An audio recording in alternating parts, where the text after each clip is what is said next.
and welcome to the Brutal Iron Gym podcast, where our goal is to cut through the BS and deliver the brutal truth about topics related to health and happiness. Today's podcast number 2031. The topic is nutrition, and the title is, Who Should You Listen To? Managing Information Overload. We're going to be talking about specifically nutrition today. However, this would apply for training advice, supplement advice, and all other areas of health. But clients often tell me the advice that they've heard, and it's from various sources, and almost always the sources are contradictory. So then they express that they have confusion and frustration as to what to follow and what to do. Now, the benefit of when they're a client of mine is they've invested into me as their knowledge base, financially and effort and time-wise. So it's great because I can help answer their questions, kind of make sense of the muck, and give them some advice that's more specific for them individually. But I had clients just recently, like one client dealing with high cholesterol. She was told to follow a ketogenic diet, which can have positive but also very negative impacts on cholesterol. Another client has diverticulitis, and they were told to avoid protein. Don't know why. That's not great advice. Another client with PCOS was told to avoid both carbs and fats, which we both were like, well, what does that leave you to eat? So it was interesting, and there's a million more examples, and these are surface level. If we go down into the deeper details of each client, we would learn that the advice was often a general statement the person threw out, like just threw out of their mouth, but it wasn't a personalized piece of advice, meaning the person giving the advice didn't really know anything about the person. They just said, this, in their brain, they're like, I've heard this, or I think this is common, let me just say it. And it's like, it's frustrating, because then if you're the person listening to this, you hear advice and you don't know exactly what to listen to. So the short answer is content-specific education and experience. Meaning, if somebody's giving you advice, what education do they have in that specific area? If I want, advice about plumbing, I'm going to talk to a plumber. So I want to get advice from somebody who has formal education specific to the area of information.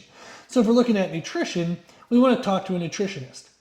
Not somebody who hears things about nutrition from time to time or has done one diet. We want somebody who has the education in nutrition and then the experience, not only with themselves, but with others, meaning they've applied the information to more than just them. Now, anecdotal experience from one person, it's worth what it's worth. Meaning, is it better than somebody who hasn't tried it firsthand? Sure. Somebody's advice who's tried things firsthand is definitely better than somebody who hasn't. But if they don't have a formal education to understand why it did or didn't work, if they haven't had it repeated either for themselves multiple times or repeated for others, then that definitely brings down the merit of the advice. So we want to listen to people who have content-specific formal education, but then also content-specific personal experience as well as experience with others. Then the challenge comes, okay, well, what happens if two sources of information who seem to be contradicting each other both have that? They both have content-specific education, they both have experience doing it themselves and or doing it with others. Then we look at the depth of that. So an example would be there was advice given to one of my clients. They showed me both pieces of advice. One was social media and one was their doctor. And the two resources, one of the resources, the person on social media, they have a nutrition degree, they're a food researcher, they're also a competitive powerlifter and natural bodybuilder. Their doctor isn't. They do not have content-specific knowledge. They don't have nutrition-specific education, and they don't apply it. Like, they're out of shape. They don't exercise on a regular basis. I'm going to listen to the person who has more application of knowledge and has the actual nutrition specific formal education, not just a general health practitioner where they don't have the depth of nutrition knowledge as somebody with a nutrition knowledge degree would have. They understand how the body works in very detailed and very good depth, but not necessarily nutritionally. And they certainly don't know nutrition in regards to the aesthetics of it or the performance base of it, meaning how would I eat to look a certain way or how would I eat to perform a certain way. So we want to look at who has applied their knowledge more to both themselves and to others. So when we hear advice, it's good to get into the habit of asking the following two questions. What is their background?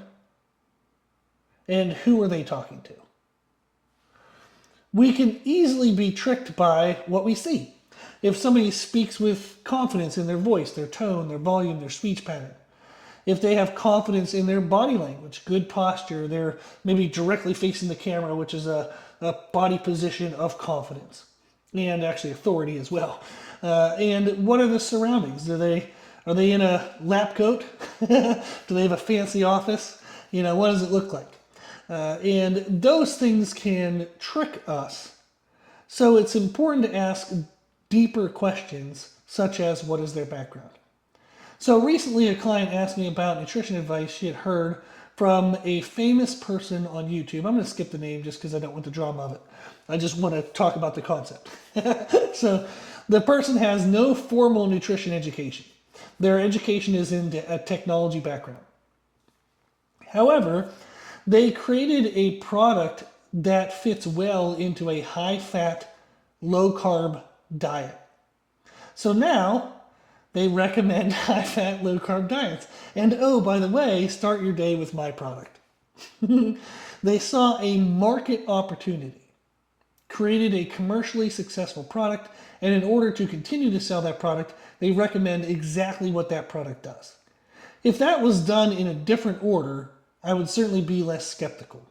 If they had their belief in the need for the product, they saw a gap in the market and then they created the product, that would be much different. The belief in the theory, the advice, that should come first. They have no formal education on nutrition.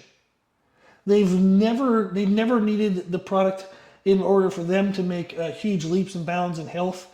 It just fit into the way that they wanted to eat for their own personal life. And they never applied it to other people before they formed their theory. They just realized, hey, I want a high-fat breakfast so I feel fuller for longer during the day. And that's what they ended up making because I'll skip some of the backstory, but basically they were presented with that as an opportunity for a product. They made the product, and then all of a sudden it was like, hey, let's look into seeing if this helps people. Hey, there's a camp of people, there's a certain category of people that have had successful fat loss and health control with high-fat diets. So we're going to now tout that as the best approach. They're excluding the research, they're excluding the people who have had success at weight loss and health management with moderate fat diets and even low fat diets. There's research proving that you can healthily manage weight whether you do a high carb, low carb, high fat, low fat mixed diet, as long as the calories are controlled and there's some relative attention paid to protein. So the belief followed their product. And they have no formal education in nutrition whatsoever. That's not going to be somebody you would want to, give your life to in what they say. And okay, I'm going to do everything they say 100%. I would 100% look to see if there are multiple resources that back that up. And what you'll find, for example, in the high-fat diet approach, it can work very well for some people. For some people, it does not. And for the people that it does not, there are other options. And that's the downside, is if the people who are promoting a high-fat diet don't present the other options or don't validate the other options, even though they are validated in research, that becomes kind of the conflict, to where it would be better if they were to say, hey, here's a product that can help if you follow a high-fat diet. High-fat diets have been shown to be helpful in these ways. Give that a try. Not as in like, this is the only way that anyone should eat and human beings are only built to do this and blah, blah, blah. There tends to be these very extreme statements which just aren't necessary. So that's a good question to ask, is what's their background? The second question is, who are they talking to? Are they talking to people who weight train on a regular basis? Are they talking to strength athletes or endurance athletes or muscle building athletes? Is their advice actually meant for you? Often the advice you hear is meant for the general population, or the quote unquote the average person. But you're likely not the average person if you're listening to this podcast, if you're seeking out health and fitness-based podcasts. It means you work out more than the average person, and your goals probably extend beyond basic blood health. Meaning you want to be healthy, but you want to look good. You want to feel strong. You want an athletic goal, an aesthetic goal and or a performance goal to your nutrition. This means that the advice needs to be more complex, and it needs to consider these goals as well. So me, for example, I went to get my master's degree in nutrition, human nutrition. I grew up with a kind of personal training. I was doing that as a side job through my undergrad. I got my undergrad in health and physical education. I really learned a lot about the training aspect of making aesthetic change and performance change for people. I wanted them to be healthy for sure, and that's kind of an easier thing to do. But if you add to, okay, I want them to be healthy, but can they have bigger amounts of muscle than the average person? Can they be leaner than the average person? Can they, run a 40 faster than the average person? What can they do aesthetically or performance-wise on top of general health? That becomes more nuanced. When I went to get my master's in nutrition, I was hoping that I would learn more about that. Unfortunately, I did not. The master's in nutrition focuses a lot on health nutrition. We had one class on sports performance, but that was mostly aerobic based, not anaerobic, which means without oxygen, which would be like weight training and strength based stuff. I had to learn the aesthetic and performance-based nutrition on my own. I read an enormous amount of books. I've worked with well over 3,000 people at this point, professional athletes of all kinds, high school athletes getting college scholarships. I've worked with professionals in the aesthetic sports, high-level elite powerlifters, world record holders, state record holders, all that stuff. I mean, you name it, I've gotten a wonderful breadth of clientele to work with. And what's been fun is, even when I was doing my master's program, I had two of my professors as clients. They knew more about nutrition at that time, health-wise, than I did for sure. But I knew more than they did about aesthetic nutrition and performance nutrition.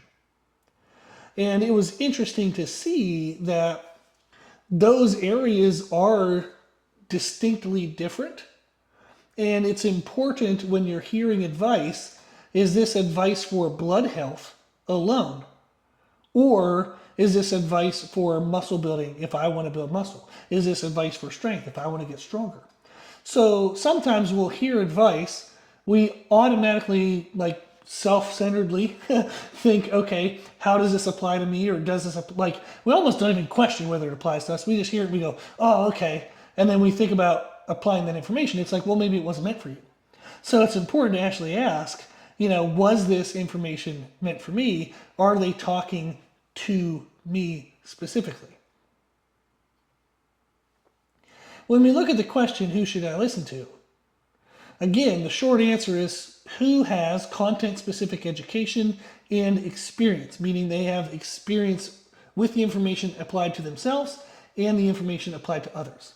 And then if you have two people who seem to have the same, experience, who has the greater depth of experience? Like, who's been doing it for longer, who's been doing it applied across more people, more populations, and then always seek out more than one source. So I think it's a great idea to seek out multiple sources, say, okay, what are the common threads among the multiple sources? So for example, how I teach nutrition. The first thing I teach is caloric control and consistency, because any diet you choose, there's got to be some form of control over how much or how little you eat. Before you worry about what you're eating, the amount has to be controlled. Whether it's intermittent fasting, keto diet, Mediterranean diet, I mean, my gosh, you name anything, there's going to be a control in place in some way as to how much you eat. Whether that's a time control, points, calories, whatever it could be, that's the first place to start, because that's where basically every single diet on the planet starts with, whether they know it or not. So it's interesting to look at these questions of, kind of like who's giving the advice, meaning what is their experience, and then who are they talking to. It's important to know that, because often we tend to give more power to certain positions and certain people than we really should. Anybody on social media that is in a highly produced, well-made video, we're going to naturally give more kind of credit, more weight and worth to what they say, even if we don't know their background. If they're a physically fit person and they're in a highly edited, a very good, performance and video, good quality video, and they look good, we're going to automatically assume that they know what they're talking about. But that's definitely 100% not the case. So just because somebody looks a certain way, like I work with one trainer, he's a business client, and he won't mind me saying this. He'll know because we've talked about it already. Is he's been lean his whole life. He's had six-pack abs his whole life. So he has clients come to him and they'll ask him how to lose fat. And we've talked about it, and he said, I just give them the advice that I've heard, and the advice that when I was first being a personal trainer, I didn't really get a chance to apply. So just anything I had heard that sounded good, I would tell my clients. And then as I got to work with more people, apply the information more, I started to narrow that down and actually have a good approach. But it was interesting for him that he had never actually had to do a fat loss diet. He's never not been lean. So him being asked about how to be lean was actually the wrong person to ask, because he's always been lean. And that can sometimes be the case whenever we are unaware of someone's background, their experience, is they might look like they have what we want, but did they start where we're starting? That's important to know. That's very, very important. But going back to giving more credibility in different situations, we know social media, we tend to give too much credibility without looking into the background. And doctors, we do tend to give too much credibility for nutrition-wise to doctors. Now, I have some doctors who are clients of mine. Definitely do not want to disparage doctors. The people I've experienced and worked with have been great people, and they genuinely want to help. But as with any profession, mine included, personal training, you have people who just are in the pursuit of money. You have people who just want to, they say what they want to say with an agenda or without giving really a crap.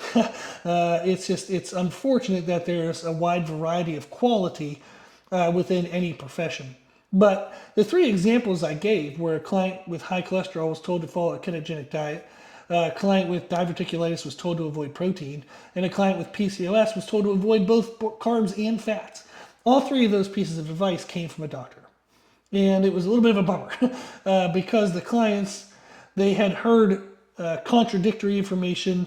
The one client with high cholesterol followed the ketogenic diet and actually made her cholesterol worse before her and I met. So it was actually detrimental advice. And meaning, could it be applied in a healthful way? Sure. Was it? No. Did the doctor give a healthful type of way to do it? No. And so it's like, if you're going to give the advice, you've got to make sure that you're giving the advice in the right way, in good context, in an applicable way that's going to help the person, not hurt the person. There's some responsibility to when you give advice. And I wish people would step up to that responsibility a bit more. If you're going to offer people your opinion about nutrition, it's helpful for them to know that it's an opinion, and it's helpful for them to know, okay, what is your background?